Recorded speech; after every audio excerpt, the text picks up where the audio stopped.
আলাইকুম। ওয়ালাইকুম সালাম। জি, কি নাম আপনার? জি, আমার নাম চাঁদনি।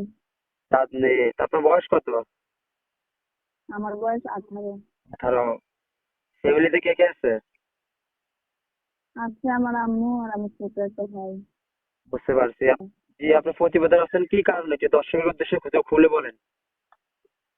আমি একটু মনের মানুষের জন্য প্রতিবেদনের সামনে আসলাম। না, আপনার কি বিয়ে শাদী হইতেছে না? যে না, যৌতুকের জন্য আমার বিয়ে হইতেছে না। তো এখন কি বিয়ে বসার জন্য কি প্রতিবেদন আসছেন, নাকি মনের মতো মানুষ পাওয়া যায় যে আপনাকে আপনার পাশে দাঁড়াবে, আপনাকে হেল্প সহযোগিতা করবে কোনো কোনো কিছুর জন্য? আমি মনের মানুষের জন্য প্রতিবেদনের সামনে আসলাম। বুঝছি। আপনি তাহলে হেল্প সহযোগিতার জন্য আসেন, আমি শুধু একটা মনের মতো মানুষ পাওয়ার জন্য আসছেন, এই তো? হ্যাঁ, যে আমার খুশি মনে দিব সেটা আমি নিই, তেমন মানুষের জন্য আমি আসছি। বুঝতে পারছি। তো বিবাহ আপনি কথাটা আপনার শুনেছেন, যদি সে একটা মনের মতো মানুষ পায়, সে তার কাছে বিবাহ বসবে। এবং কি সে কোনো টাকা পয়সা চায় না এবং কোনো ধন সম্পদ চায় না, সে একটা মন চায়, একটা ভালো মানুষের মন চায়। তারপরে একটা কথা হলো সেটা হচ্ছে যে হয়তো অনেক লোক আছে বয়স্ক, ঠিক আছে, তারা যদি আপনাকে বিবাহ হুম। করতে চায় তা আপনি তাতে রাজি থাকবেন? হ্যাঁ, আমি আছি রাজি।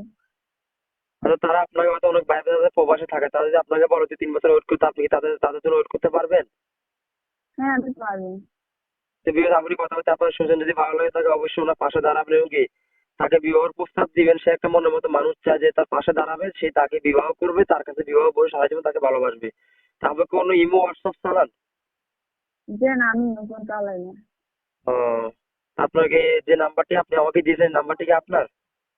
হ্যাঁ, এটা আমার নাম্বার। তো বিবাহ আমি স্ক্রিনের নাম্বারটি দিয়ে রাখছি, যদি ভালো লাগে তাকে অবশ্যই আপুটিকে ফোন দিবেন এবং কি তার পাশে দাঁড়াবেন। তো ঠিক আছে বিবাহ, আমি চলে যাচ্ছি। আসসালামু আলাইকুম।